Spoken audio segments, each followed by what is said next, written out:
La parole est à Monsieur le Premier ministre.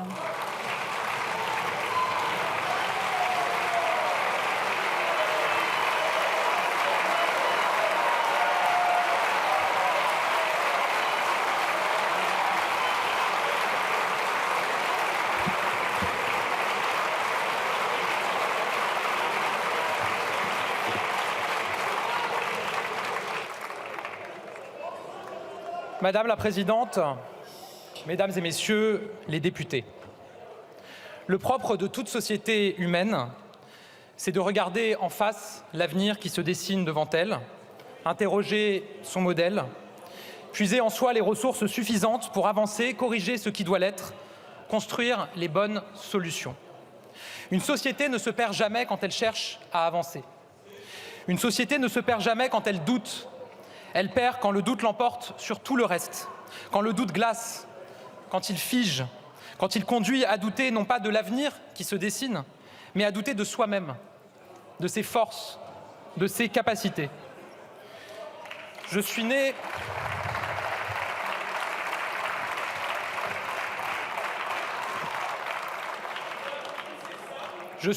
en 1989, l'année du bicentenaire de la Révolution.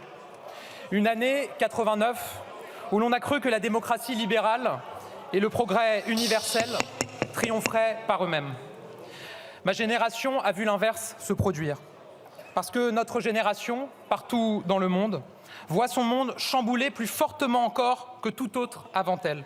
Elle est en proie au doute. Doute sur l'avenir de sa planète, doute sur son identité, doute ici en France sur qui nous sommes comme peuple et comme nation. Doute sur notre modèle social, sur nos services publics, sur notre démocratie. Notre responsabilité, celle de chacune et chacun d'entre nous, c'est de puiser en nous la force d'identifier tous les ressorts pour les surpasser. Si nous sommes là, ici, réunis, si nous nous engageons par-delà nos divergences et nos désaccords, c'est que nous avons un point commun partagé par des dizaines de millions de nos concitoyens. Nous voyons davantage de raisons d'espérer que de douter. C'est parce que nous sommes prêts à affronter pour avancer. Affronter pour avancer. Mesdames et Messieurs les députés,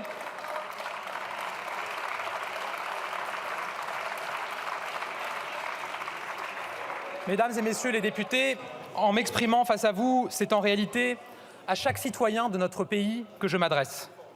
Et à travers vous, c'est à chacun de nos concitoyens que je veux le dire, nous ne sommes pas n'importe quel pays. La France n'a jamais été, n'est pas, ne sera jamais une nation qui subit, ni hier, ni aujourd'hui, ni demain.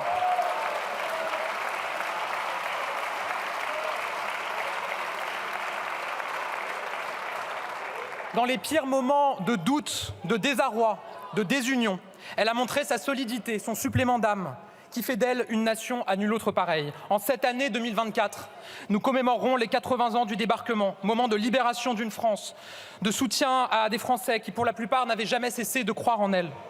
En cette année 2024, nous rouvrirons les portes de Notre-Dame de Paris alors que l'image rétinienne des flammes reste aussi vive dans l'esprit des Français. En cette année 2024, nous accueillerons le monde. Un monde bouleversé, un monde divisé. Oui, nous accueillerons le monde à l'occasion des Jeux Olympiques et Paralympiques.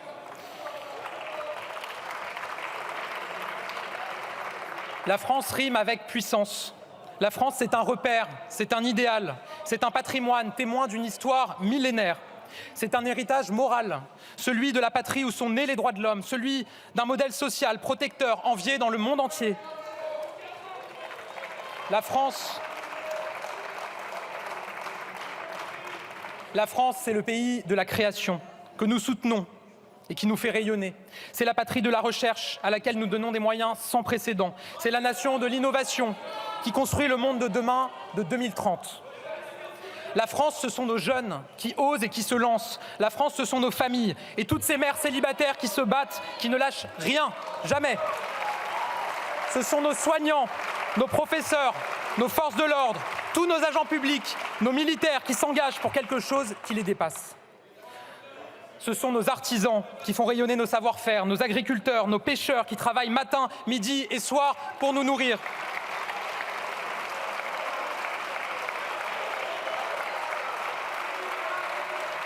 Ce sont nos élus locaux, et je suis l'un des leurs depuis 10 ans, qui s'engagent et se donnent corps et âme pour leur territoire. Ce sont nos associations, nos bénévoles. La France, c'est 68 millions de Français de l'Hexagone, des Outre-mer et de l'étranger qui n'ont pas fini de nous surprendre. Dans un monde où tout s'accélère, où tout se transforme, je refuse avec eux que notre identité puisse se diluer ou se dissoudre. La France a son rang à tenir, sa voix à faire entendre, sa singularité à imposer. Nous avons une fierté française à maintenir, une fierté européenne à consolider. Affronter pour avancer. Les difficultés économiques, les bouleversements climatiques, démographiques, géopolitiques ne nous figeront jamais, ne nous conduiront jamais à nous perdre. Il ne signifie pas la fin de tout, mais le passage d'un monde à l'autre. Un passage difficile, un passage douloureux, inquiétant à bien des égards, mais un passage que nous réussirons, j'en suis intimement convaincu. À ceux qui veulent y voir notre disparition, j'y vois notre renaissance, parce que nous avons une identité et des valeurs. À ceux qui veulent y voir un triangle des Bermudes, j'y vois notre Cap Horn, parce que nous savons où nous voulons aller et que nous y arriverons.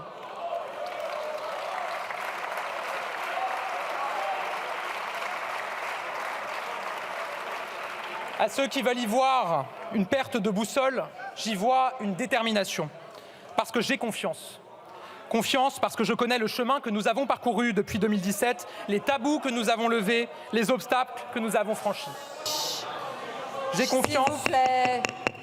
confiance parce que je connais les Français, leur énergie, leur volonté, leur créativité.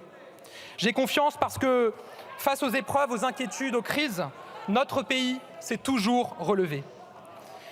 L'épidémie de Covid a mis à jour bon nombre de fractures dans notre société. Elle a poussé notre modèle social dans ses retranchements. Mais notre pays a tenu et nous avons protégé nos concitoyens mieux que beaucoup d'autres l'ont fait.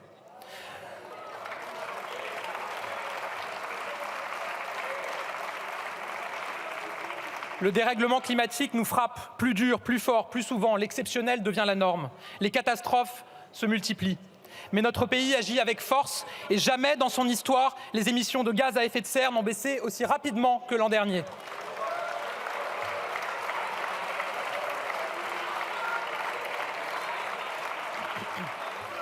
La guerre en Ukraine a ébranlé l'Europe.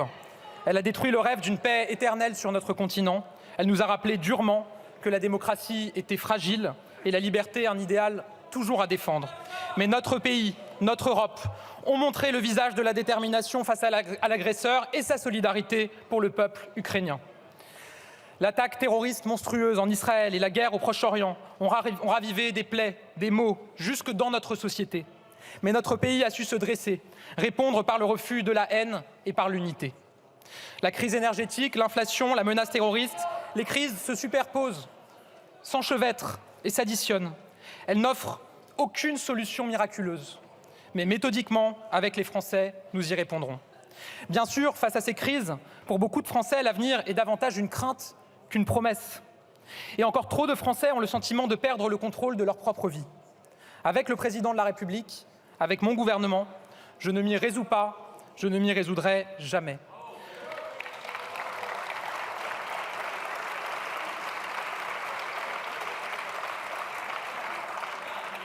Pour tous ces Français, nous allons continuer à affronter pour avancer. Pas par des belles paroles, de grandes tirades ou de beaux discours, mais par des actes rapides, des actes concrets, de nouveaux changements dans leur vie et sur le terrain.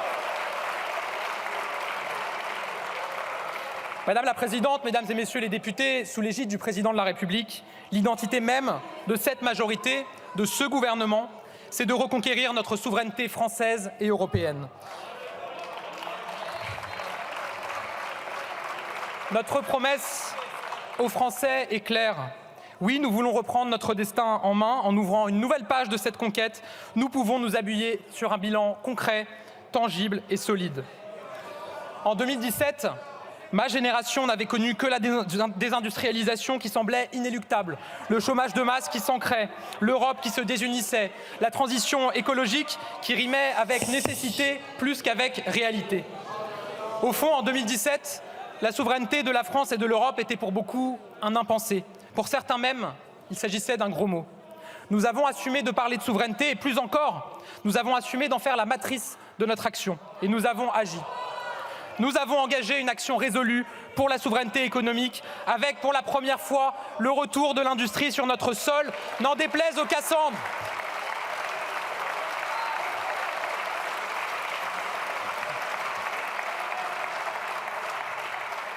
N'en déplaise aux Cassandres, il y a désormais plus d'usines qui ouvrent que d'usines qui ferment en France, plus d'emplois industriels qui sont créés que d'emplois industriels qui sont détruits en France. Ça n'était pas arrivé depuis 30 ans.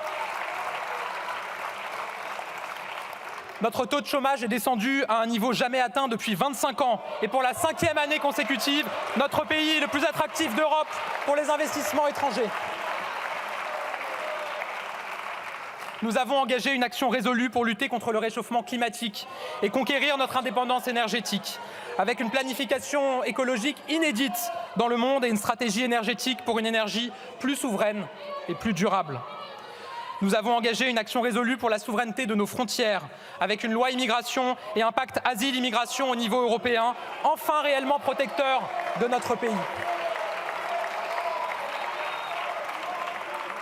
Nous avons engagé une action résolue et elle prendra du temps pour que chaque Française, chaque Français puisse garder le contrôle de sa propre vie, qu'il ne soit jamais entravé, jamais assigné à résidence, jamais résigné. Et évidemment, nous avons engagé une action résolue pour la souveraineté agricole de notre pays.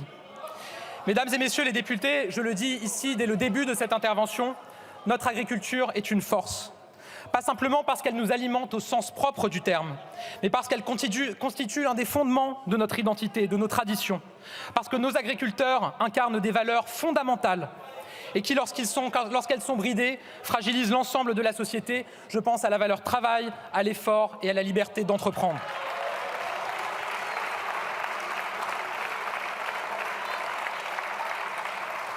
Notre agriculture est une force et notre fierté aussi. Alors je le dis ici solennellement, il y a et il doit y avoir une exception agricole française. Je suis lucide. Je suis lucide face à l'empilement des normes, face aux décisions qui tombent d'en haut et qui parfois tombent d'on ne sait où. L'agriculture doute, elle aussi, et elle attend des réponses et des solutions. Nous serons au rendez-vous sans aucune ambiguïté. Madame la Présidente, Mesdames et Messieurs les députés. Allez, un peu de silence, s'il vous plaît. Devant vous, je prends la parole, conscient de l'ampleur de la tâche à accomplir.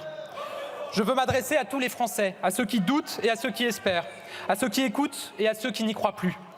Je veux m'adresser à tous ces Français, souvent de la classe moyenne, toujours au rendez-vous de leurs responsabilités, qui ne se plaignent pas alors qu'ils ont souvent le sentiment de subir. À ces Français qui ont le sentiment d'avoir tous les devoirs quand d'autres ont tous les droits. À ces Français qui ont parfois le sentiment que leur propre pays s'éloigne, qu'ils n'y ont plus vraiment leur place alors qu'ils en sont le cœur battant. À ces Français de l'entre-deux, trop riches pour bénéficier des aides, mais pas assez pour ne pas compter, qui ont le sentiment que les décisions se prennent sans eux et qu'elles bénéficient toujours aux mêmes.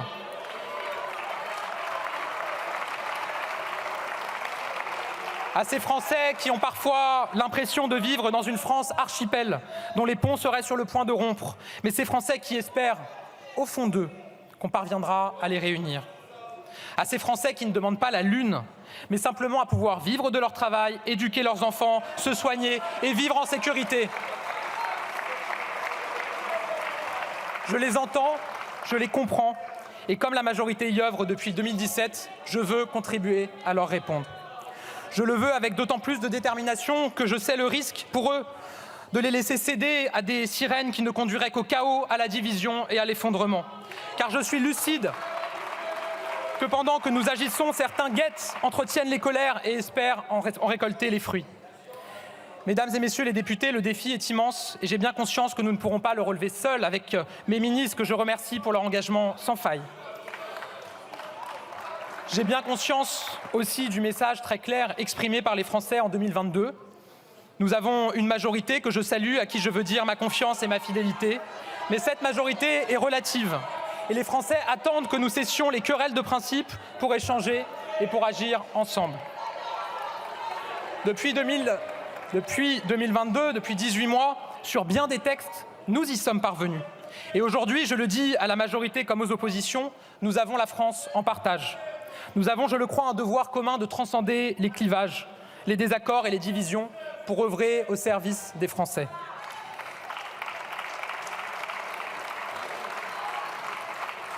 Évidemment, nous ne serons pas d'accord sur tout. Évidemment, nous nous opposerons dans cet hémicycle et ailleurs. Mais je vous le dis, je ne renoncerai jamais à dialoguer. Ma porte sera toujours ouverte. Parce qu'à travers vous, mesdames et messieurs les députés des oppositions, ce sont les voix de millions de Français qui s'expriment, même si je ne suis pas convaincu que ces millions de Français attendent qu'on cherche à couvrir son interlocuteur par des cris pendant qu'il intervient dans l'hémicycle de l'Assemblée nationale.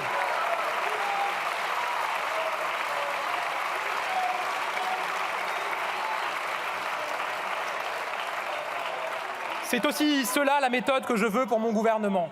Respecter les Français, respecter les oppositions, respecter notre Parlement, je m'y engage, j'en serai le garant.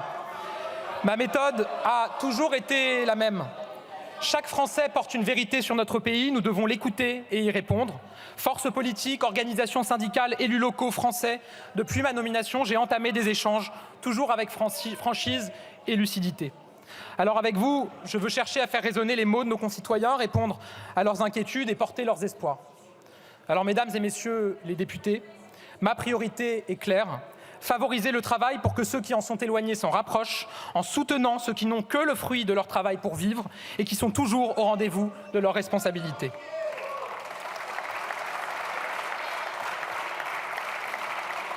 Mon cap est clair. C'est celui de la souveraineté et de l'indépendance à l'échelle individuelle, nationale et européenne. Ma méthode est claire, elle reste la même. Dire les choses, dire la vérité même quand ça fait mal, même quand ça nous conduit à remettre en cause nos propres décisions. Dire la vérité donc et agir vraiment, agir maintenant. Madame la Présidente, Mesdames et Messieurs les députés, parler aux Français, c'est au fond entendre 4 appels à l'action. Pour le travail, pour qu'ils payent mieux et toujours plus que l'inactivité, partout et pour tous. Pour nos services publics, pour qu'ils soient accessibles et de qualité, partout et pour tous. Pour l'autorité, le civisme, le respect des droits et devoirs, partout et pour tous. Pour un environnement plus respirable, partout et pour tous. Et je veux l'affirmer, nous n'avons pas à renoncer aux grandes conquêtes et à la création de droits nouveaux. Mesdames et messieurs les députés, pour le travail, pour nos services publics et le rétablissement de l'autorité dans notre société, pour la transition écologique, nous partons aujourd'hui d'un bilan solide. Derrière le cap fixé par le président de la République, nous avons multiplié les actions et les réformes.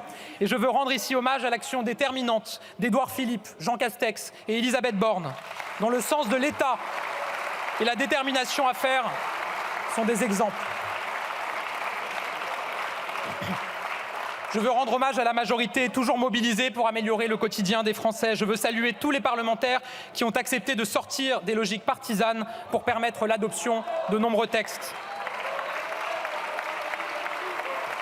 Aujourd'hui, les résultats sont là.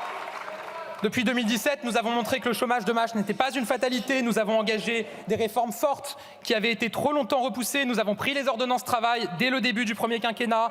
Nous avons mené une réforme de l'assurance chômage, une réforme de l'apprentissage, une réforme des retraites. Nous avons lancé le contrat d'engagement jeune, baissé les impôts et les charges et engagé une réforme majeure du lycée professionnel.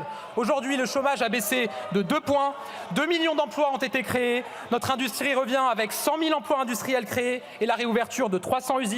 Le nombre d'apprentis a plus que triplé. Ils sont désormais plus de 850 000 en France et nous avons le cap du million en vue.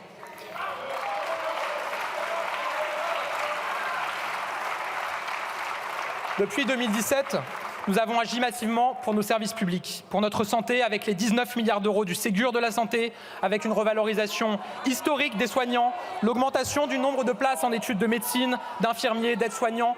Pour notre école, nous avons engagé des transformations majeures et agi pour l'égalité des chances. Je pense au dédoublement des classes ou encore à l'augmentation du salaire des enseignants, la plus forte depuis 30 ans. Pour notre sécurité, nous avons investi comme jamais par le passé. 10 000 postes de policiers et gendarmes ont été créés lors du premier quinquennat. 8 500 de plus le seront lors de celui-ci. Et nous avons lancé la création de 238 brigades de gendarmerie nouvelles. La sécurité, ça doit être pour tous, y compris dans la ruralité et dans les petites villes.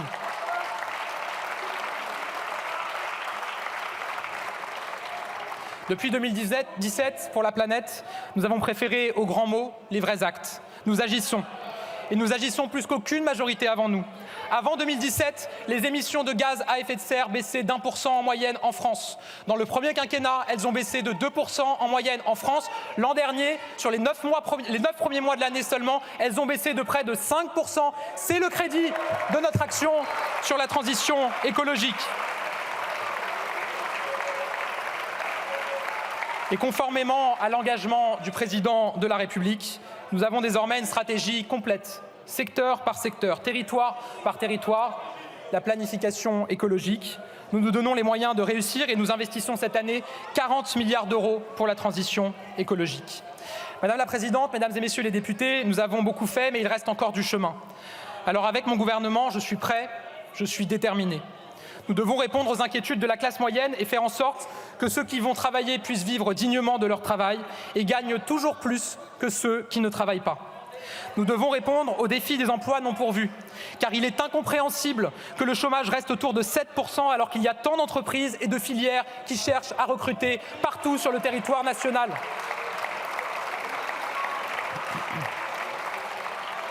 Nous avons en France un paradoxe. Nous avons un salaire minimum, un SMIC, nettement supérieur à celui de nos voisins. Et nous en sommes fiers. Mais nous avons une part de nos travailleurs proches du SMIC beaucoup plus importante que nos voisins. C'est un problème. D'abord, nous agirons résolument pour que les branches professionnelles qui continuent à rémunérer en dessous du SMIC remontent ces rémunérations. C'était le cas d'une 60aine d'entre elles l'été dernier. Grâce à la mobilisation engagée alors, nous étions descendus à une 30aine à la fin de l'année 2023.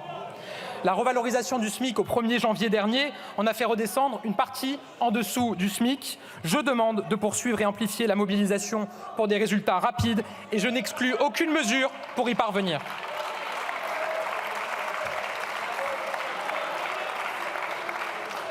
Ensuite, nous devons faire évoluer un système qui nous a conduits, je le disais il y a un instant, depuis des décennies, à concentrer nos aides, nos exonérations au niveau du SMIC.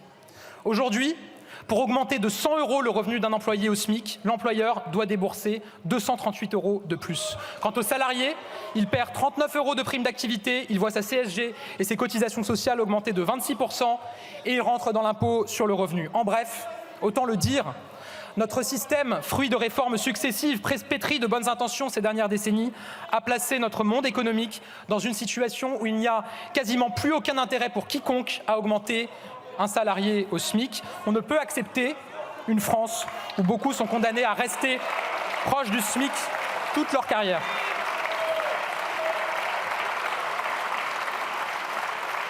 La progression salariale doit toujours permettre de récompenser l'effort et le mérite. Alors oui, j'assume de le dire, il faut désmicardiser la France. Dès le prochain projet de loi de finances, en nous appuyant sur les propositions de parlementaires, de partenaires sociaux et sur un certain nombre de travaux d'experts qui sont actuellement conduits, nous commencerons à réformer ce système. Dans le même temps, nous devons continuer à baisser les charges qui pèsent sur la classe moyenne. Après la suppression de la taxe d'habitation, de la redevance télé, la baisse de 5 milliards d'euros des premières tranches de l'impôt sur le revenu, nous tiendrons l'engagement du président de la République d'une nouvelle baisse d'impôt de 2 milliards d'euros. Cette baisse d'impôt sera financée et la solidarité nationale devra s'exercer pour nos classes moyennes. Valoriser le travail, ce n'est pas seulement pour les salariés. Nous agirons aussi pour nos fonctionnaires qui permettent à l'État d'avancer et s'engagent au service de l'intérêt général en intégrant leurs mérites et leurs efforts à leur rémunération. Un projet de loi sera déposé dès le second semestre de cette année. Nous agirons pour nos indépendants, tous nos commerçants, nos artisans, nos agriculteurs qui sont indépendants. En 2026, nous aurons réformé l'assiette sociale des indépendants. Cela veut dire plus de droits, notamment à la retraite, sans payer davantage de cotisations. C'est l'engagement de cette majorité. Deuxième objectif, pour réussir, je veux déverrouiller l'accès au travail, déverrouiller notre société. Je veux permettre à tous ceux qui le peuvent de travailler avec en tête les droits et les devoirs de chacun. Le droit d'être mieux accompagné grâce à la réforme de France Travail, mais aussi le devoir de chercher un emploi. Dans 18 départements, nous avons lancé une expérimentation qui conditionne le RSA à 15 heures d'activité pour l'insertion. Je vous annonce que nous généraliserons ce dispositif à tous les départements de France d'ici le 1er janvier 2025.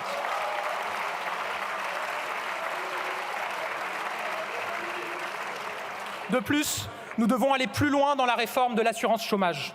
Une négociation a été lancée en faveur de l'emploi des seniors, de la prévention de l'usure professionnelle, des parcours et des reconversions, et nous souhaitons qu'elle aboutisse à un résultat ambitieux. Mais la situation économique évolue parce que nous gardons notre objectif de plein emploi et que nous devons inciter toujours plus à la reprise du travail.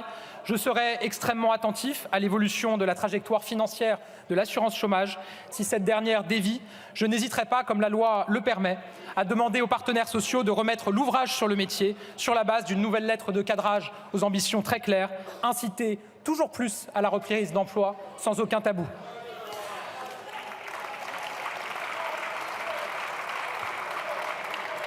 Nous assumerons également de combattre toutes les trappes à inactivité. D'un côté, en rendant les droits effectifs. Nous avons été capables de faire le prélèvement à la source. Nous serons capables de mener à bien le chantier de la solidarité à la source pour éviter les démarches inutiles, garantir la justice sociale pour que chacun touche l'intégralité de ce à quoi il a droit. Combattre les trappes à inactivité, c'est permettre le droit effectif de chacun grâce à la solidarité à la source, et je l'assume. C'est aussi assumer de réinterroger notre modèle. Je pense notamment à l'allocation de solidarité spécifique, qui prolonge l'indemnisation du chômage et qui permet, sans travailler, de valider des trimestres de retraite. Nous avons une conviction et une cohérence forte. Nous considérons que la retraite doit être le fruit du travail, et donc nous proposerons la bascule de l'allocation de solidarité spécifique au RSA et la suppression de cette allocation.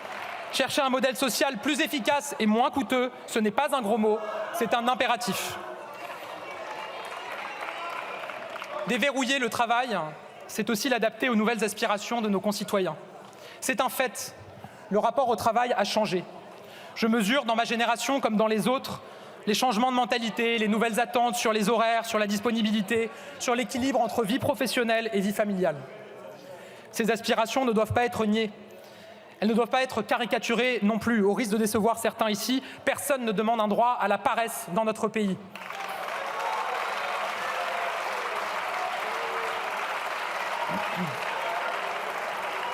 Non, ces aspirations, elles doivent être regardées pour ce qu'elles sont. Notre rapport au travail, c'est notre rapport au temps, à l'équilibre personnel. On ne peut pas appliquer les mêmes calques génération après génération. Les attentes changent, les technologies évoluent et font apparaître de nouvelles fractures. Je pense notamment à celles entre ceux qui peuvent télétravailler et ceux qui ne peuvent pas télétravailler. Alors les conditions de travail doivent aussi évoluer et l'État doit donner l'exemple. Comme ministre des Comptes publics, j'avais décidé d'expérimenter dans mon administration, non pas la semaine de 4 jours, mais la semaine en 4 jours, sans réduction du temps de travail. À certains endroits, il y a eu peu de candidats, je l'avoue.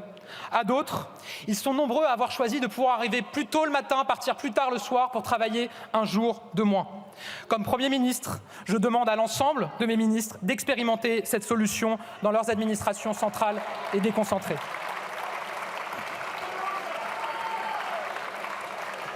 Oui, l'État doit donner l'exemple s'agissant de l'organisation du travail, notamment pour toutes ces personnes qui travaillent dur et qui se sentent invisibles. Je pense notamment aux personnes du ménage, parfois forcées à faire des heures de transport en commun au milieu de la nuit, tout ça pour éviter qu'elles ne travaillent en même temps que les salariés et qu'elles croisent les agents qui sont dans les bureaux. Là aussi, je veux que l'État montre l'exemple et que désormais, dans l'État, les personnels d'entretien de l'administration qui le souhaitent puissent travailler aux mêmes horaires que tout le monde, c'est-à-dire aux horaires de bureau.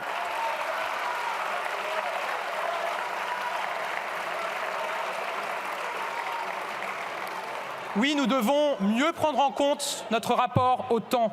Et nous continuerons à avancer dans le chantier du compte épargne-temps universel, véritable sac à dos social qui doit permettre à ceux qui le souhaitent de travailler beaucoup plus. Un peu de silence, s'il vous plaît, mes chers collègues. Juste un peu de silence, il y a un brouhaha continu. Je vous remercie de bien vouloir baisser d'un ton. Merci. Monsieur le Premier ministre. Je pense, Madame la Présidente, qu'ils ont compris que je ne m'arrêterai pas malgré leurs hurlements et donc je peux continuer sans aucune difficulté.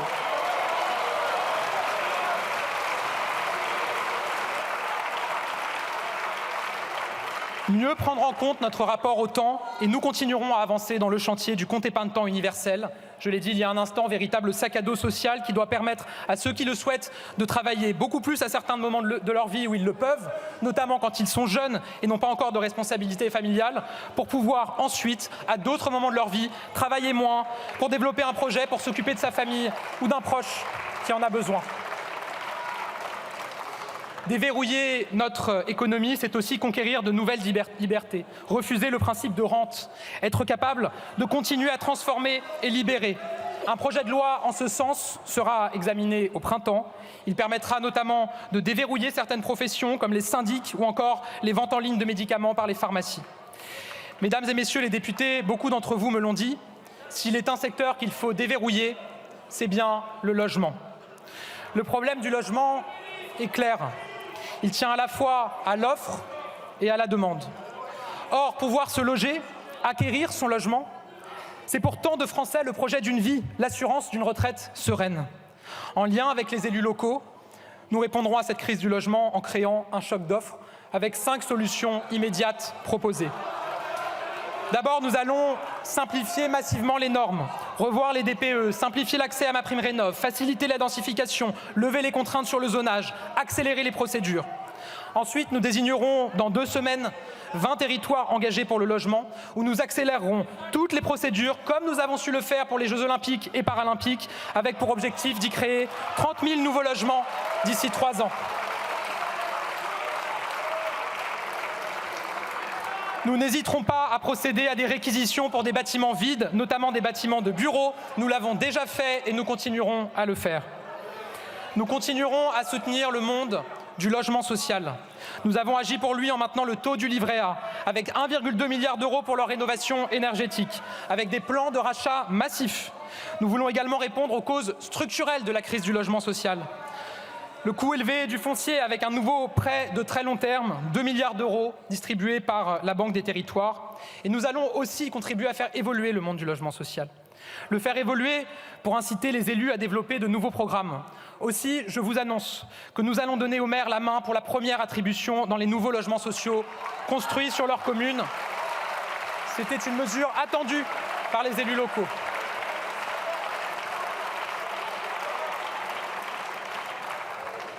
Nous allons aussi engager un chantier, une réflexion pour faire évoluer le logement social pour qu'il réponde davantage aux classes moyennes.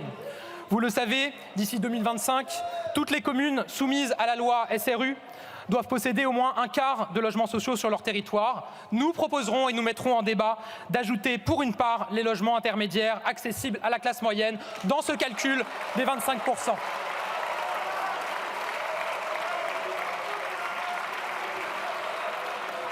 Mesdames et messieurs les députés, désmicardiser pour promouvoir le travail, déverrouiller pour libérer la croissance, je veux aussi débureaucratiser la France.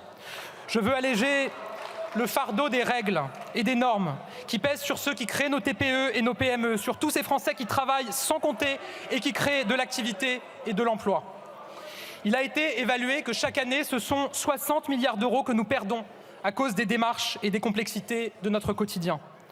Aussi, nous engagerons après l'été une nouvelle étape de la réforme du droit du travail avec un objectif clair, libérer nos TPE et nos PME, simplifier considérablement leur quotidien et leur permettre de négocier certaines règles directement, entreprise par entreprise. Mais cet élan de simplification ne doit pas se limiter au travail. Partout dans notre pays, les Français me racontent combien les normes les oppressent, les brident, les empêchent de faire et d'avancer. Je pense à nos agriculteurs, évidemment, je pense à tous les petits patrons, je pense à nos élus locaux qui croulent sous les règles et les procédures administratives. À date, le nombre de mots pour dire des normes sur Légifrance s'élève à 44,1 millions de mots. C'est pratiquement 2 fois plus qu'il y a 20 ans. À tous les échelons, il faut débureaucratiser la France.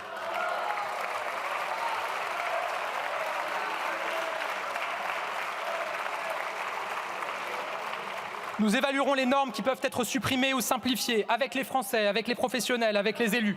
Nous regarderons les démarches qui peuvent être améliorées. Tous les sujets sont sur la table. Mon seul objectif, c'est de libérer les Français dans leurs initiatives, c'est de les laisser vivre et respirer. Supprimer des normes, c'est possible. Vendredi dernier, j'ai annoncé la suppression de 10 premières normes nationales pour nos agriculteurs et beaucoup d'autres suivront. Au niveau local, en Haute-Garonne, en quelques réunions sur une semaine la semaine dernière, le préfet et les agriculteurs se sont accordés sur l'abrogation de 4 arrêtés préfectoraux. Cette logique est étendue dès cette semaine à l'ensemble des départements français.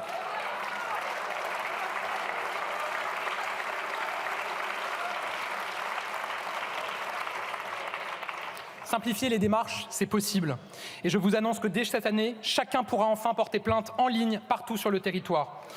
Simplifier pour éviter la gabegie, c'est possible. Et je vous annonce une nouvelle règle générale simple. Tous les organes, tous les organismes, tous les comités ou autres qui ne se sont pas réunis ces 12 derniers mois seront supprimés par règle générale.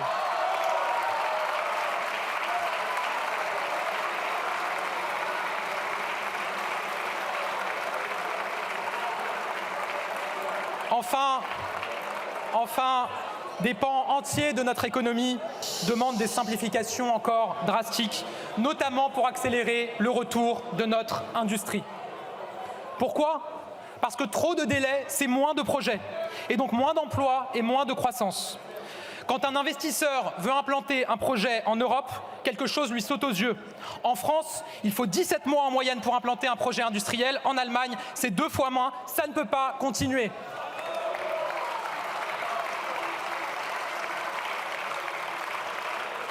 Avec le projet de loi Industrie verte, nous avons marqué une première étape.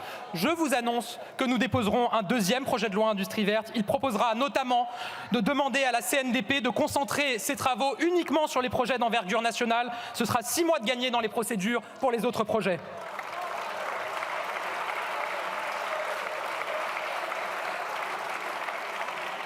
La bureaucratie qui recule, c'est la liberté qui avance. Je veux libérer les Français des contraintes qui les freinent et sont autant de boulets pour notre économie. Madame la Présidente, Mesdames et Messieurs les députés, déverrouiller, désmicardiser, débureaucratiser, oui, mais dans un seul objectif, réarmer notre pays. Je veux le dire d'emblée, le préalable du réarmement de la France, c'est la responsabilité budgétaire. Nous devons faire preuve d'une responsabilité exemplaire dans nos finances publiques. Il en va de notre souveraineté, il en va de la survie de notre modèle social, il en va de la protection des plus fragiles, de la protection des classes moyennes, qui seraient les premières victimes des coupes massives et des hausses drastiques auxquelles nous serions contraints si nous ne tenons pas notre trajectoire de réduction des déficits et de notre dette. Et je le dis, pour nous, le meilleur moyen de réduire nos déficits, ça restera le travail et la croissance. Pour certains, la croissance est un gros mot. Et pour cela, on n'a que le mot « taxer » à la bouche. Tout y est passé dans les propositions parlementaires ces 2 dernières années. J'étais aux premières loges en tant que ministre du Budget. Vous avez voulu taxer les heures supplémentaires des ouvriers, le patrimoine des retraités et même les successions des petits agriculteurs. À cela, je le réaffirme, quand on taxe tout, très vite, il n'y a plus rien à taxer et on ne taxe plus rien du tout.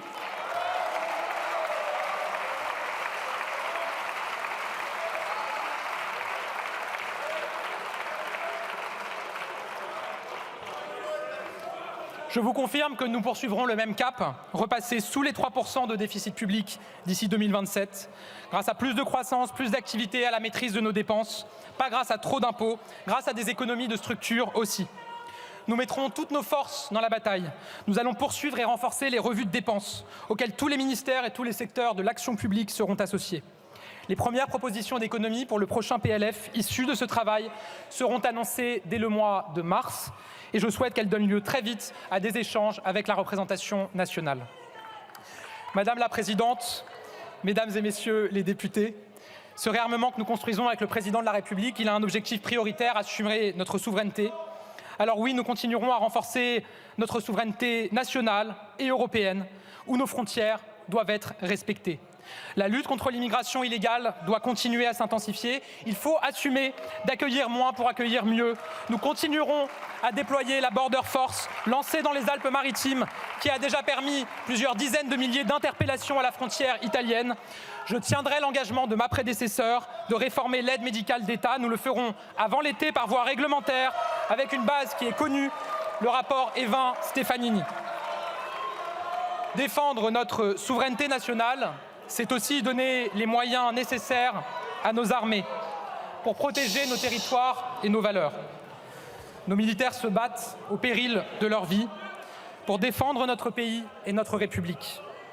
Et dans le cadre de la loi de programmation militaire, nous tiendrons nos engagements vis-à-vis d'eux. En 2 quinquennats, nous aurons doublé le budget du ministère de la Défense. Avec vous tous, avec vous toutes, je veux rendre hommage aux femmes et aux hommes de nos armées, rendre hommage à ceux qui sont tombés pour nous défendre. Leur sacrifice nous oblige, notre reconnaissance est infinie.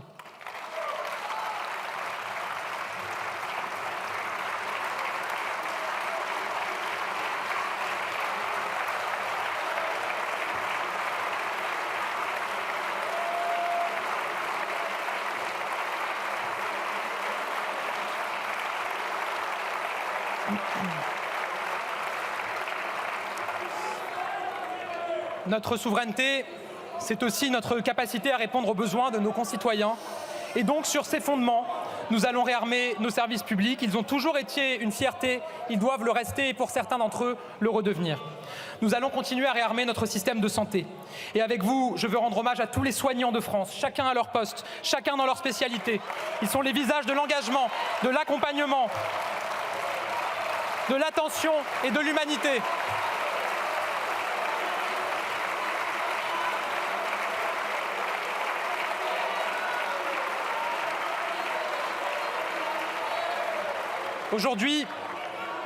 Aujourd'hui, quel est le problème?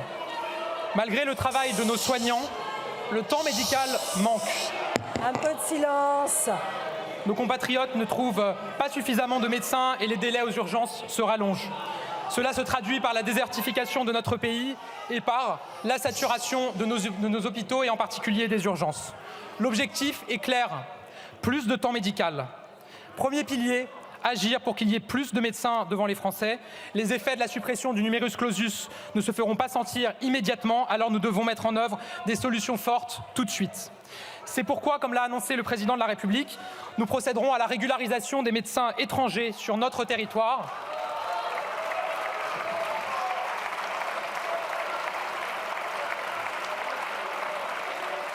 C'est pourquoi aussi, je vous l'annonce, je nommerai un émissaire chargé d'aller chercher à l'étranger des médecins qui voudraient venir exercer en France. Et nous devons trouver les moyens de faire revenir nos jeunes Français qui sont partis étudier à l'étranger.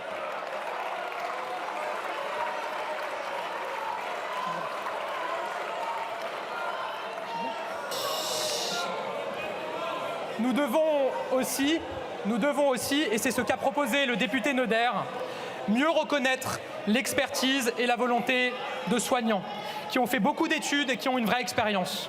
Une infirmière anesthésiste qui a un bac+5, plusieurs années de carrière et d'expérience, elle doit pouvoir, si elle le souhaite, rentrer directement au moins en 3e année de médecine pour devenir médecin si elle le souhaite.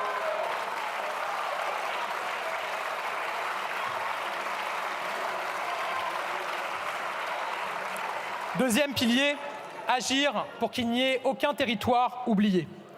Nous avons depuis 2017 déployé le service d'accès aux soins, le SAS. Il permet un progrès notable dans l'accès aux soins non programmés. Je l'ai vu encore récemment à Dijon. Dès cet été, chaque département devra être doté d'un service d'accès aux soins avec des professionnels organisés pour assurer la permanence des soins. Dans les départements où il n'y aurait toujours pas de service d'accès aux soins et de réponse satisfaisante, je suis prêt à aller plus loin en restaurant des obligations de garde pour les médecins libéraux en soirée ou le week-end, dans leur cabinet, à l'hôpital ou en maison de santé.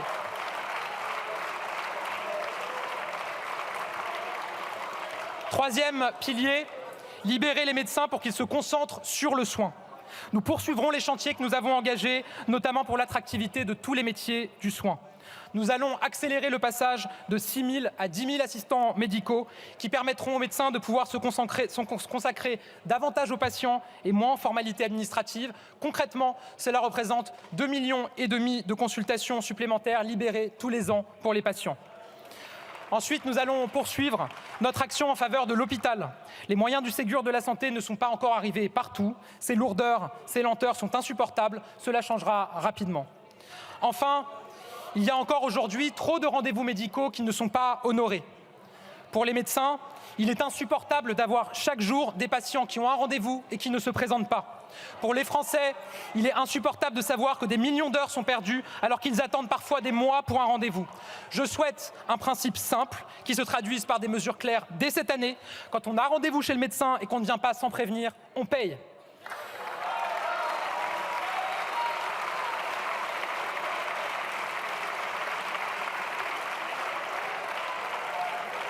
Protéger nos concitoyens, c'est aussi les accompagner à tous les âges de la vie et à toutes les étapes de la vie. Nous continuerons à agir pour l'enfance, notamment l'enfance en danger. Nous continuerons à bâtir une société où chacun peut vieillir dignement, comme il l'entend, en facilitant le maintien à domicile de ceux qui le souhaitent et en améliorant le quotidien en EHPAD. Le défi humain et financier est immense et nous avancerons ensemble. Mesdames et messieurs les députés, parler de santé, c'est trop souvent oublier la santé mentale. Le mal-être, les dépressions, les pensées suicidaires ont beaucoup progressé chez nos jeunes. Je veux faire de la santé mentale de notre jeunesse une grande cause de notre action gouvernementale, avec là aussi des mesures claires et immédiates. D'abord, réformer le dispositif Mon soutien psy. Il faut être lucide, ce dispositif partait d'une bonne intention, mais il n'a pas donné les résultats escomptés. Il faut avoir le courage de le reconnaître, même si c'est nous qui l'avons mis en place. Je vous annonce donc que nous allons le rénover de fond en comble. Nous allons augmenter le tarif de la consultation remboursée pour limiter au maximum le reste à charge pour les jeunes patients et leurs familles. Et pour lever tous les verrous, nous permettrons aussi aux jeunes d'avoir accès directement aux psychologues pris en charge sans nécessairement passer par un médecin.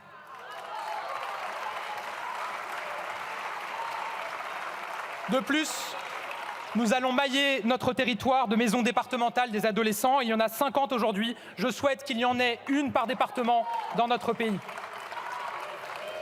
Pour la santé, et notamment la santé psychologique, les infirmières scolaires sont des relais essentiels auprès des élèves. Elles accomplissent un travail remarquable. Elles accompagnent les jeunes avec disponibilité, écoute et soins. Nous devons recruter davantage d'infirmières scolaires et mieux reconnaître leur engagement. Aussi, je vous annonce, et c'est grâce à un amendement porté par cette majorité, un budget supplémentaire dans le dernier PLF, que j'ai décidé de verser aux infirmières scolaires en mai prochain une prime exceptionnelle de 800 € et de revaloriser leur salaire de 200 € net par mois à compter de cette date.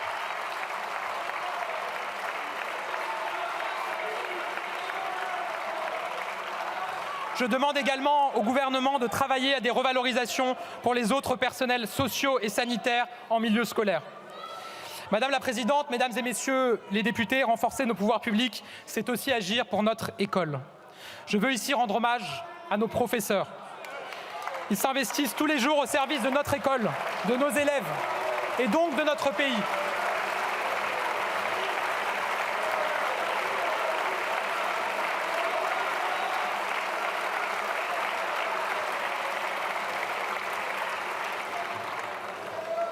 J'ai souvent dit ma fierté d'être leur ministre et aujourd'hui, comme Premier ministre, je n'oublie rien de ce que nous leur devons et je serai toujours à leur côté. Je l'ai dit sur le perron de l'hôtel de Matignon.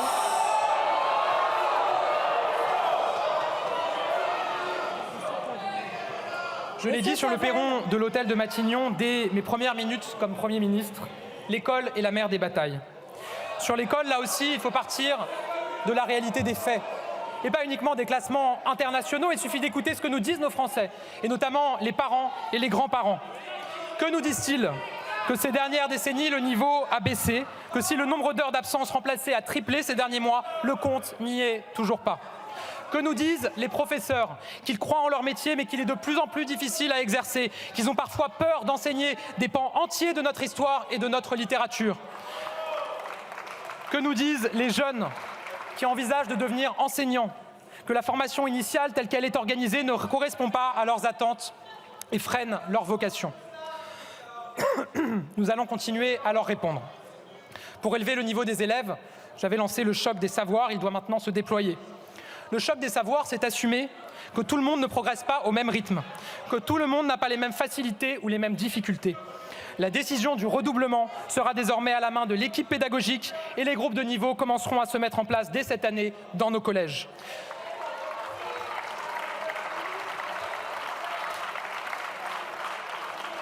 Parce qu'une école du passage automatique, où l'on glisse de classe en classe sans vérifier si on a le niveau pour passer dans la classe supérieure, c'est une école où tout le monde stagne, où le niveau baisse. Nous assumons de porter une école des savoirs, de l'exigence, de l'excellence, où chacun apprend à son rythme.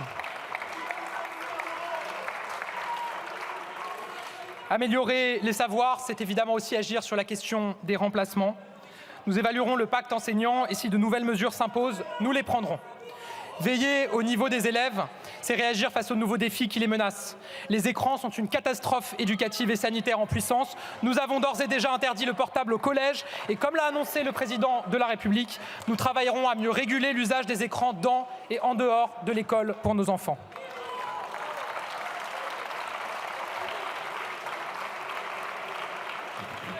J'ajoute qu'une école des savoirs, c'est aussi une école qui permet de se projeter dans l'avenir. Désormais, tous les élèves de seconde devront faire un stage de 2 semaines. Nous continuerons à rapprocher l'école de l'entreprise, des métiers, des administrations, des associations. Une école qui fonctionne, c'est une école où nos professeurs sont mieux formés. Nous réformerons la formation initiale des enseignants pour construire les écoles normales du XXIe siècle. Cette réforme sera présentée d'ici au mois de mars. Une école qui marche, c'est aussi une école où les élèves sont heureux. Trop longtemps, le bien-être des élèves est resté un impensé. Le résultat, nous le connaissons. Ce sont notamment les drames du harcèlement. Notre stratégie contre le harcèlement qui a permis de briser des tabous majeurs et très concrètes. Désormais, c'est l'élève harceleur qui doit quitter l'école, plus l'élève victime qui subissait la double peine. Je suis fier que nous ayons décidé de ce changement. Le bien-être à l'école, c'est aussi donner toute leur place aux élèves en situation de handicap. Bâtir une société inclusive est au cœur des priorités de mon gouvernement. Cela vaut dans tous les domaines, j'y suis très attentif. Nous accompagnerons nos concitoyens en situation de handicap en toutes circonstances. Nous leur simplifierons la vie. Nous prendrons intégralement en charge le remboursement des fauteuils roulants de ceux qui en ont besoin, comme nous y sommes engagés. Nous agirons partout et particulièrement à l'école. Depuis des années, l'État et les collectivités se renvoient la balle sur la prise en charge des AESH sur la pause du midi. Résultat, dans beaucoup d'endroits, personne ne le finance et la conséquence, c'est une double défaite. Des élèves qui ne sont pas suffisamment bien accompagnés au moment du repas et des AESH qui ne peuvent pas faire un temps complet pour améliorer leur rémunération. Il faut sortir de cette situation où chacun se renvoie la balle. Je prends une décision claire. L'État prendra ses responsabilités et financera désormais l'accompagnement des enfants en situation de handicap sur le temps du déjeuner, en lieu et place des collectivités locales. C'est un enjeu de solidarité, de dignité et de reconnaissance. Réarmer l'école, c'est réaffirmer nos valeurs. Car je crois que la transmission du savoir est impossible sans respect de l'autorité, sans respect de nos valeurs républicaines, au premier rang desquelles la laïcité. On ne négocie pas avec la République, on l'accepte, on la respecte en entier, sans mais, sans la moindre exception.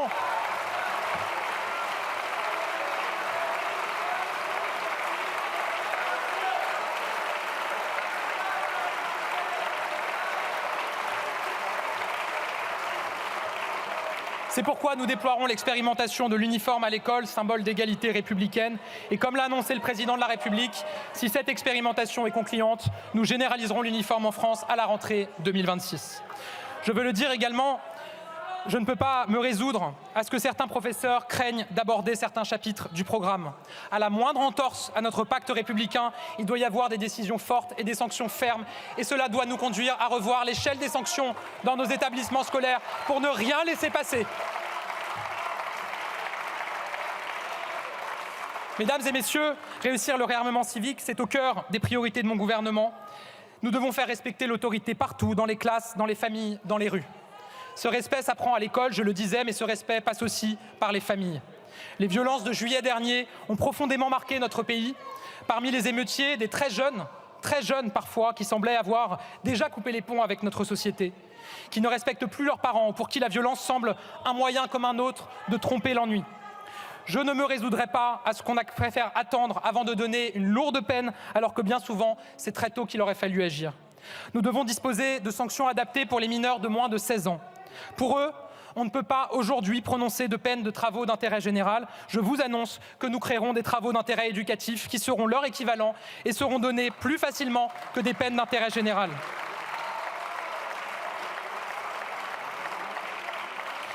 Cela fera partie de la révision de l'échelle des sanctions dans nos établissements scolaires que j'évoquais il y a un instant. Dès le plus jeune âge, il faut en revenir à un principe clair. Tu casses, tu répares, tu salis, tu nettoies, tu défies l'autorité, on t'apprend à la respecter.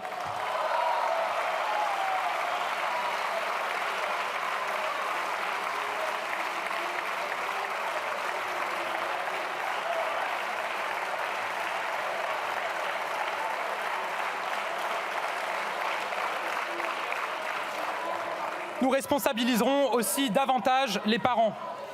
Dans le cadre du projet de loi sur la justice des mineurs, nous soutiendrons la mise en place de travaux d'intérêt général pour les parents de jeunes délinquants qui se sont totalement et volontairement soustraits à leurs obligations et responsabilités parentales. Mais je le dis, il est hors de question d'accabler certaines familles. Quand on est une mère seule de plusieurs enfants dans un quartier, on peut être totalement dépassé par les événements et on n'est pas toujours responsable de la dérive de ses enfants. Pour elles, au contraire, cette dérive est un échec et une douleur terrible. Nous devons les aider.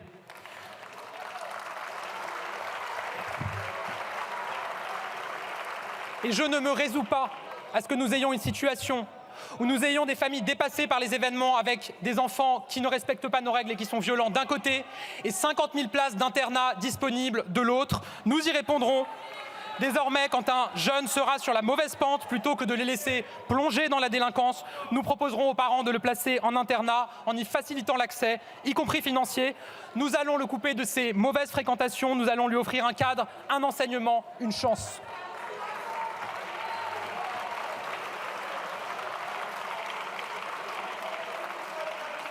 Le réarmement civique, c'est bien entendu le respect de la loi. Nos concitoyens attendent de nous que nous agissions encore et toujours contre les violences, contre les trafics, contre les cambriolages, contre l'insécurité du quotidien et la délinquance. Ils demandent de l'ordre dans nos rues. Tout n'est pas une question de moyens, il faut les mettre au service d'une stratégie plus offensive encore. Comme l'a dit le président de la République, nous allons doubler la présence policière dans les rues d'ici à 2030. Nous allons mener des actions coordonnées de tous les services de l'État, forces de l'ordre, éducation, services sociaux dans certains quartiers. C'est le sens des forces d'action républicaines. Nous les déploierons dès la fin du mois de février dans 3 premiers territoires, à Maubeuge, à Valence et à Besançon. Contre l'insécurité, nous nous sommes fixés 2 priorités. La lutte contre les stupéfiants et la lutte contre la délinquance du quotidien, en particulier les cambriolages. Nous allons encore monter d'un cran dans notre combat contre la drogue, en mettant en œuvre un nouveau plan de lutte contre les stupéfiants. Notre stratégie de harcèlement et de pilonnage contre les dealers porte ses fruits. Nous avons réussi à faire disparaître 1/4 des points de deal. Alors nous allons poursuivre avec 10 opérations place nette par semaine.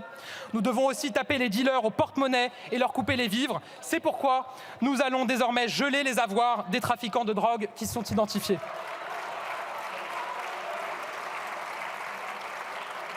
Notre réarmement civique passe par une justice plus rapide et plus efficace. Ensemble, nous allons envoyer un message clair. L'impunité, c'est fini.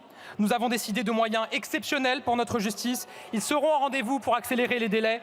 Nous allons améliorer le fonctionnement de la justice avec plus de magistrats, plus de greffiers, avec une organisation plus respectueuse de nos concitoyens et une nouveauté. Désormais, les Français ne seront plus convoqués sur des créneaux pouvant courir sur une demi-journée entière, mais sur un créneau horaire bien défini. C'est aussi par ce type de mesures et de preuves de respect que l'on renoue le lien entre la justice et les justiciables. Enfin, notre réarmement civique, c'est renforcer l'unité républicaine de notre jeunesse, c'est permettre à tous les jeunes de France de faire nation, c'est le rôle même du service national universel. Je lance les travaux en vue de sa généralisation à la rentrée 2026.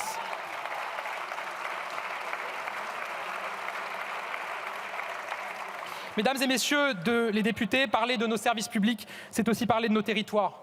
Chacun n'a pas les mêmes défis, les mêmes attentes, les mêmes besoins.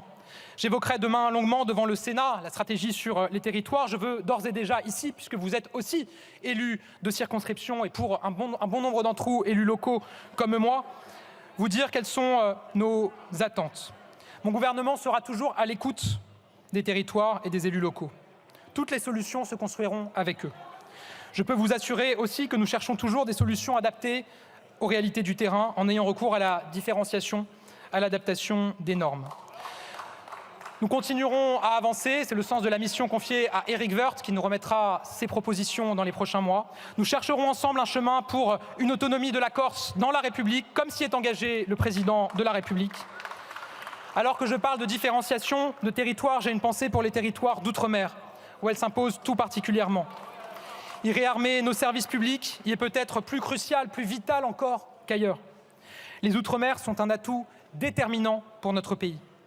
Il y a dans chaque territoire d'outre-mer l'enthousiasme de notre jeunesse, la détermination à réussir l'avenir. Mais nos Outre-mer concentrent aussi tous les défis. Contre la vie chère, pour l'emploi, pour la sécurité, pour la santé, l'école, la lutte contre l'immigration illégale et la transition écologique. Chacune de nos politiques publiques doit tenir compte des spécificités outre-mer, j'y tiens. Et pour faire face aux enjeux exceptionnels auxquels son territoire est confronté, nous déposerons une loi sur Mayotte.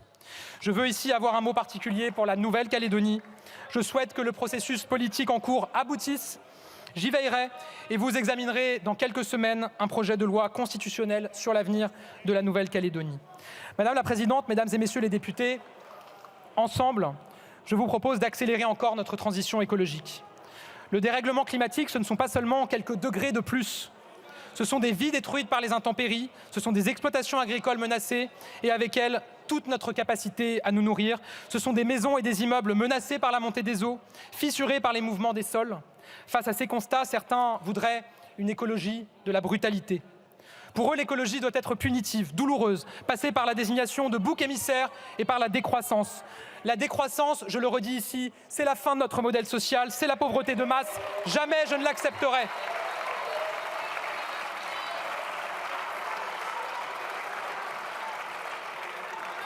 Je crois au contraire qu'on ne fera pas l'écologie contre le peuple.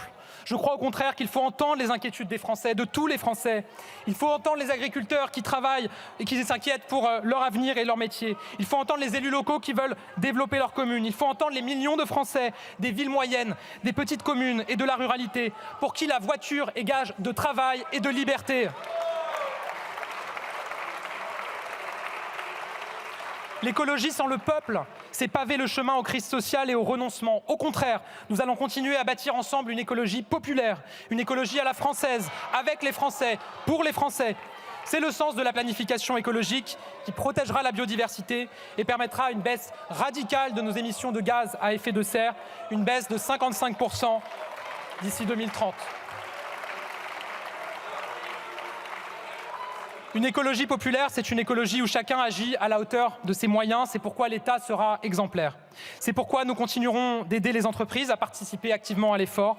Je suis fier que les 50 sites industriels les plus émetteurs, 50 sites qui représentaient à eux-mêmes 10% de nos émissions de gaz à effet de serre en France, se soient tous engagés à réduire leurs émissions de près de moitié d'ici 2030. Et je vous annonce que nous lancerons une initiative similaire contre la pollution plastique pour les 50 sites qui mettent le plus d'emballages plastiques sur le marché.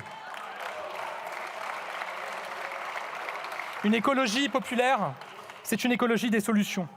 Le président de la République s'était engagé à lancer une offre de véhicules électriques pour moins de 100 € par mois. Cet engagement est tenu et le succès est déjà au rendez-vous.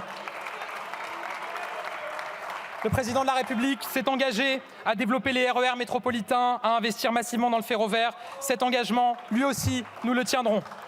Une écologie populaire, c'est une écologie de la croissance et de l'emploi. Le retour de l'industrie, les investissements en faveur de la décarbonation grâce à France 2030, les métiers de la rénovation thermique ou le secteur de l'économie circulaire. Oui, la transition écologique regorge d'opportunités, de secteurs en croissance, de filières nouvelles. Oui, nous ferons rimer climat avec croissance.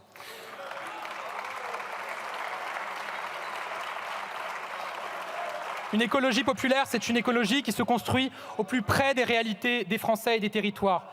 Des concertations sont en cours partout en France, aux côtés des élus locaux. Nous donnerons à chacun les moyens de le faire et je souhaite que le financement de leurs plans locaux de transition écologique soit établi partout d'ici l'été. Une écologie populaire, c'est une écologie qui protège et assure notre souveraineté. Grâce à la sobriété, aux énergies renouvelables, au nucléaire, nous allons assurer notre indépendance énergétique. Je veux le dire sans ambiguïté, là aussi, il faut être clair. Le nucléaire est une fierté française.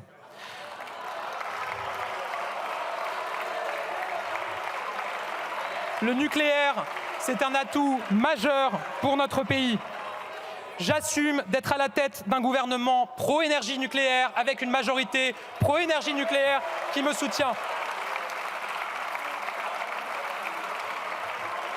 Nous allons continuer à la montée en puissance de notre parc nucléaire, investir massivement dans les programmes. Cette année, l'EPR de Flamanville sera opérationnel. C'est aussi grâce au nucléaire que nous pouvons garantir les meilleurs prix aux Français. Nous protégerons mieux les consommateurs et régulerons les prix d'électricité afin qu'ils se rapprochent des coûts de production. Et nous continuerons à développer les énergies renouvelables de la même manière que nous développerons le nucléaire dans notre pays. Enfin, Mesdames et messieurs les députés, bâtir une écologie populaire, c'est répondre aux aspirations de notre jeunesse. Réussir la transition écologique est le défi de notre génération. Notre jeunesse veut s'engager, participer, aider, elle le fait déjà beaucoup d'ailleurs. Elle se demande parfois comment être utile pour la planète. C'est pourquoi nous lancerons un service civique écologique qui rassemblera d'ici à la fin du quinquennat 50 000 jeunes prêts à s'engager concrètement pour le climat. J'ajoute que si nous devons réduire nos émissions et protéger notre biodiversité, nous devons aussi nous adapter au dérèglement climatique. Nous adapter, c'est nous préparer. C'est veiller à ce que chacun, même les plus fragiles, soit prêt face aux ravages du dérèglement climatique. Nous présenterons dès ce trimestre un nouveau plan d'adaptation au changement climatique. Il présentera des solutions adaptées à chaque territoire, notamment dans les Outre-mer. Enfin, je vous annonce que nous ferons évoluer le régime de catastrophes naturelles pour le moderniser et éviter que certains assureurs n'abandonnent les territoires les plus à risque. Enfin, je l'ai déjà évoqué et j'y reviens, nous devons mener notre réarmement agricole. Produire et protéger pour notre souveraineté, voilà mon approche. Depuis 2017, nous avons engagé ce combat de la souveraineté et du revenu. C'est le sens des plans de filière, des différentes lois Egalim, du Varenne de l'eau.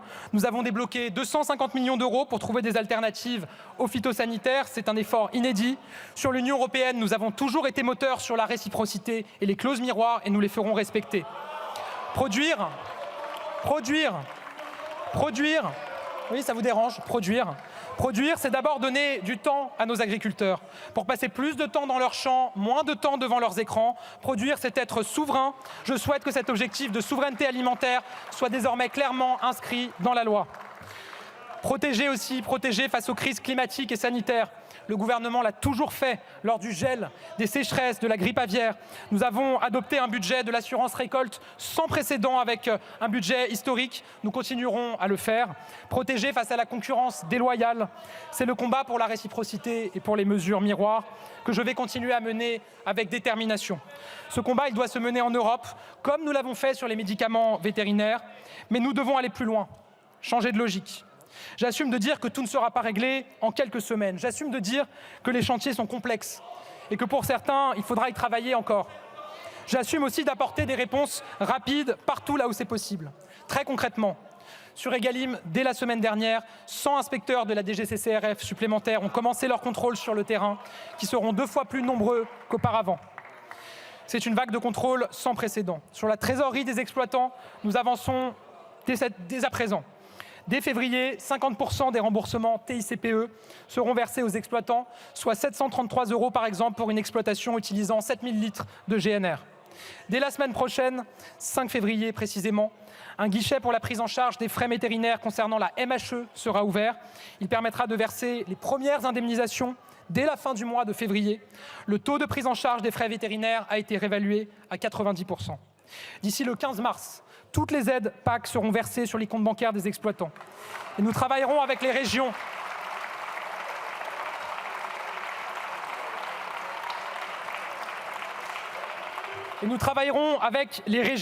Pour que les aides à l'installation des jeunes agriculteurs puissent être versées dans les prochaines semaines. Pour certains, cela fait plus d'1 an qu'ils attendent. Et la semaine dernière, le fonds d'urgence Bretagne a été doublé. Sur la simplification, j'ai parlé du travail tout à l'heure, des 10 premières normes, du travail au niveau local. Nous allons poursuivre. Et nous irons plus loin encore. Et tout ce que nous pouvons faire dès maintenant, nous le ferons. D'ores et déjà, je peux vous dire que nous avons avancé ces derniers jours dans la discussion, dans l'échange avec les agriculteurs et leurs représentants sur une série de sujets. Sur l'élevage, nous avons mis en œuvre un dispositif fiscal qui doit leur permettre de faire face à l'inflation, notamment sur les prix de leurs bêtes. Nous le renforcerons pour protéger toujours davantage nos éleveurs. Sur Egalim, là c'est très clair, j'ai déjà parlé des amendes et des contrôles, mais je peux vous dire que toutes les amendes qui seront infligées à l'industrie et à la grande distribution seront réutilisées pour soutenir financièrement nos agriculteurs. Sur la viticulture, oui, nos viticulteurs souffrent, mais notre filière viticole est notre fierté. Elle fait rayonner la France. Et donc je vous annonce que nous allons débloquer dans les prochains jours des moyens nouveaux avec un fonds d'urgence avant la fin de la semaine pour soutenir nos viticulteurs, particulièrement en Occitanie. Sur les contrôles, Je lance aujourd'hui un grand plan de contrôle sur la traçabilité des produits. L'objectif est clair, garantir une concurrence équitable, notamment pour que les normes qu'on applique aux agriculteurs soient aussi respectées par les marchandises étrangères. Au niveau européen, nos 3 priorités immédiates sont claires. Les jachères, les importations ukrainiennes, notamment de volailles, et le Mercosur. Ces sujets seront portés et sont portés très fortement par le gouvernement et le président lui-même. Nous avons engagé une coalition de 22 pays sur la question des jachères et nous sommes proches d'aboutir à une nouvelle prolongation de la dérogation. Nous ne nous laisserons pas faire. Nous prendrons toutes les mesures pour éviter toute surtransposition, d'où qu'elle vienne. Je le sais, nous ne sommes pas au bout du chemin. Il y aura de nouvelles conquêtes dans les jours qui viennent. Je pense notamment aux jeunes agriculteurs, à la transmission des exploitations. Mais nous agissons vite, fort, avec détermination et respect pour nos agriculteurs. Madame la Présidente, Mesdames et Messieurs les députés, réarmer la France, c'est continuer à conquérir de nouveaux droits. Le Président de la République a fait de l'égalité entre les femmes et les hommes la grande cause de ces quinquennats. Elle sera au cœur des engagements de mon gouvernement. C'est le sens de la réforme du congé parental annoncée par le Président de la République. Aujourd'hui, le congé parental ne laisse pas assez de revenus aux familles. Bien souvent, il est inégalement réparti dans le couple, éloigne durablement les femmes de l'emploi. Alors, comme toutes les inégalités, nous devons la combattre. Aussi, le congé parental sera transformé en congé de naissance de 6 mois, mieux rémunéré, que les parents pourront se répartir entre eux. Conquérir de nouveaux droits, c'est reconnaître et défendre sans relâche le droit des femmes à disposer de leur corps. Nous inscrirons le droit à l'interruption volontaire de grossesse au sein de notre texte fondamental de notre Constitution. Conquérir de nouveaux droits, enfin, c'est être aux côtés de nos concitoyens jusqu'au bout de la vie. La fin de vie est sans doute l'une des questions les plus intimes et les plus délicates qui soient. C'est se pencher sur son histoire, c'est repenser aux souffrances endurées par certains, c'est s'interroger sur soi-même, sur ce que l'on voudrait face à l'insupportable et à l'irréversible, face à l'irréparable. On ne peut légiférer sur la fin de vie qu'avec une grande prudence, une grande retenue et un grand respect. Aujourd'hui, nos compatriotes, clairement, nous appellent à revoir notre droit. C'est une demande des familles, c'est une demande des malades, c'est un appel grave auquel nous devons répondre. Nous y répondrons. Nous renforcerons considérablement les unités de soins palliatifs dans notre pays, avec une unité par département. Avant l'été, nous examinerons un projet de loi sur l'aide active à mourir dans notre pays. Ce débat animera notre société, je le sais. Je souhaite qu'il puisse se tenir dans une volonté d'équilibre et dans le respect des convictions de chacun. Madame la Présidente, Mesdames et Messieurs les députés, je viens de tracer les grandes orientations que suivra mon gouvernement. En suivant ce chemin, je propose aux Français d'avoir pleinement le contrôle sur leur vie. Je souhaite que la France retrouve pleinement la maîtrise de son destin, qu'elle soit pleinement souveraine. Une souveraineté industrielle, technologique et numérique, créatrice d'innovation et d'emplois. Une souveraineté énergétique qui nous protégera des crises, protégera l'environnement et garantira des prix plus bas aux Français. Une souveraineté agricole qui nous permettra de nourrir notre pays avec les meilleurs produits, d'assurer l'avenir de notre agriculture. Et dans les tout prochains jours, j'aurai des annonces supplémentaires à faire sur le sujet. Une souveraineté culturelle où notre création, notre patrimoine sont soutenus, où notre exception culturelle est protégée, où la culture est enfin accessible à tous. Mesdames et Messieurs les députés, je parle de souveraineté nationale, mais c'est aussi par l'Europe que nous parviendrons à la consolider.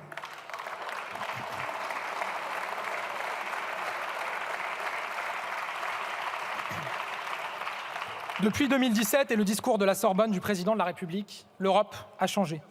Elle a surmonté les crises, pris ses responsabilités. C'est grâce à l'Europe que nous avons pu avoir des vaccins face à l'épidémie.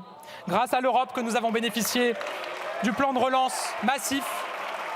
C'est grâce à l'Europe que nous soutenons l'Ukraine depuis le premier jour face à l'agression russe. Grâce à l'Europe que nous avons imposé des normes aux géants du numérique. Grâce à l'Europe que nous avons instauré un impôt minimal sur les grandes sociétés multinationales pour lutter contre l'optimisation fiscale.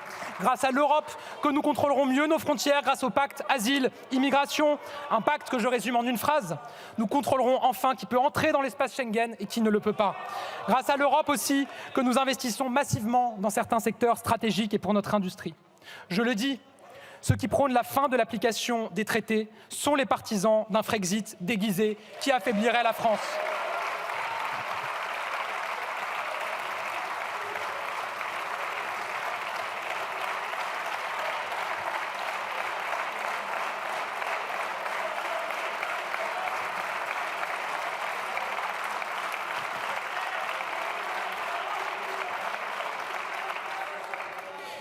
Moins d'Europe, c'est moins de puissance pour la France. Je ne prendrai qu'un exemple, et il fera mal à certains ici, le Brexit. Ses partisans promettaient des jours heureux à l'économie britannique et au peuple anglais. La semaine dernière, à cause du Brexit, les derniers hauts fourneaux de Grande-Bretagne ont fermé. On ne produit plus d'acier au Royaume-Uni. Nous, en France, au contraire, notamment grâce aux investissements de l'Europe, l'industrie revient.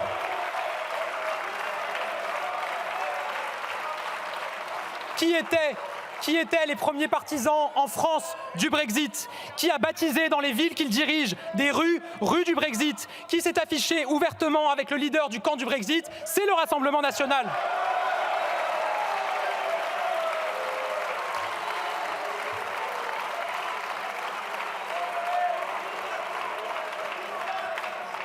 L'Europe, éternel bouc émissaire de ceux qui, faute de pouvoir diriger un pays, veulent détruire tout un continent. Pas un Français ne pense que nous pouvons nous passer d'Europe. Pas un Français non plus ne pense que l'Europe a su pleinement trouver la juste place dans sa vie. Ils ont raison. Tout n'est pas parfait. Il reste des chantiers à mener. Mais les faits sont là. Avec l'Europe, notre puissance est démultipliée et ces dernières années, nous avons commencé à la changer.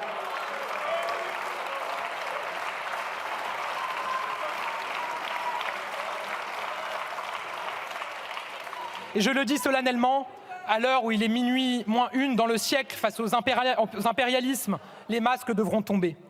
On peut vouloir changer l'Europe pour l'intérêt du pays et nous le faisons. Mais on ne peut pas vouloir sortir de l'Europe, sauf à avoir d'autres intérêts, sauf à servir un autre pays, une autre puissance.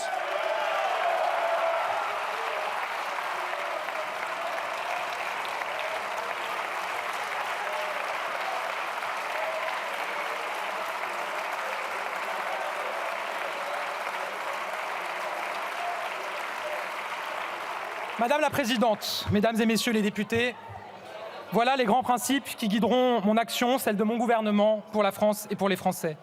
Pour notre France qui n'a jamais perdu son ambition de grandeur. Pour ces Français qui n'ont jamais manqué à leurs devoirs. Ces axes que je vous ai présentés, ils sont une réponse aux enjeux de la nation. Probablement pas la seule, mais le reflet de l'ambition que nous portons avec le Président de la République. Ils correspondent aussi aux rêves qu'une génération avait appris à ne plus porter. Trouver un emploi stable, acheter un logement, fonder une famille, faire des sacrifices mais acceptables s'ils servent à l'ascension de leurs enfants. Aimer les paysages, une culture commune, une société libre et tenue. Dans une époque si difficile, il n'y a pas de réponse simple, mais il y a des espoirs tranquilles à raviver. J'assumerai toujours de débattre avec vous. Je respecterai toujours vos opinions, vos propositions. Je ne rejetterai jamais la critique tant qu'elle est constructive. Ces mots, je les adresse à vous. Je les adresse aussi aux Français. Je sais leurs attentes. Je sais qu'ils ne me pardonneront rien. Les temps sont troublés, les doutes sont nombreux, mais l'espoir est là. La France est puissante. Parce que ce qui nous réunit est toujours plus fort. Parce que la France, notre pays, notre nation, notre terre demeureront notre fierté. Parce que oui, être français en 2024, oui, c'est une fierté. Notre société est plus ouverte, plus audacieuse, plus pionnière que l'image que nous nous renvoyons parfois à nous-mêmes. Être français en 2024, c'est vivre dans un pays où l'histoire s'écrit. Être français en 2024, c'est vivre dans un pays qui n'a pas renoncé au progrès social, à protéger les droits de tous et surtout de toutes et à en conquérir de nouveaux. Être français en 2024, c'est vivre dans un pays dont l'honneur est de se battre pour la stabilité du monde, pour la justice et pour la paix. Être français en 2024, c'est, dans un pays qui il y a 10 ans seulement se déchirait encore sur le mariage pour tous, pouvoir être Premier ministre en assumant ouvertement son homosexualité. De tout cela, je vois la preuve que notre pays bouge, la preuve que les mentalités évoluent, la preuve que nous n'avons aucune raison de céder à la fatalité. Alors je n'ai qu'une chose à dire à nos concitoyens. Quelle que soit leur couleur de peau, leur origine, leur adresse, leur croyance, la France est votre pays. Et en France, tout est possible. Madame la Présidente, Mesdames et Messieurs les députés, oui, nous sommes fiers d'être Français. Et avec vous, je veux faire briller cette fierté française. Je viens de vous présenter le cap de mon gouvernement. Le cap pris sous l'autorité du Président de la République pour reprendre pleinement notre destin en main et restaurer notre souveraineté.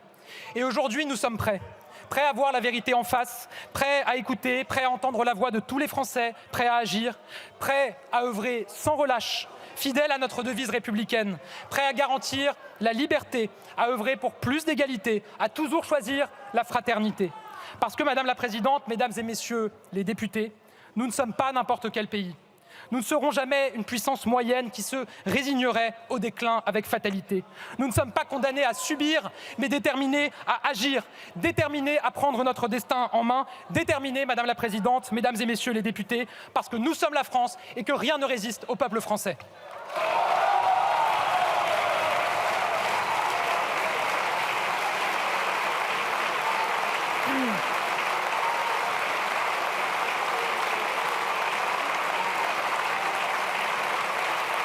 Merci beaucoup, Monsieur le Premier ministre.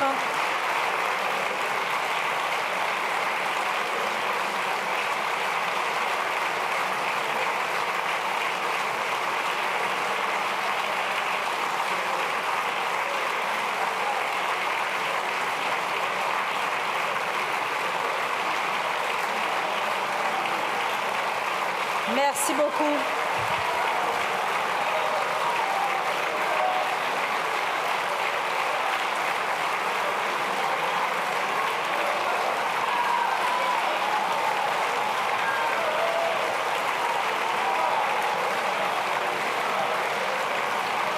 Je vous remercie.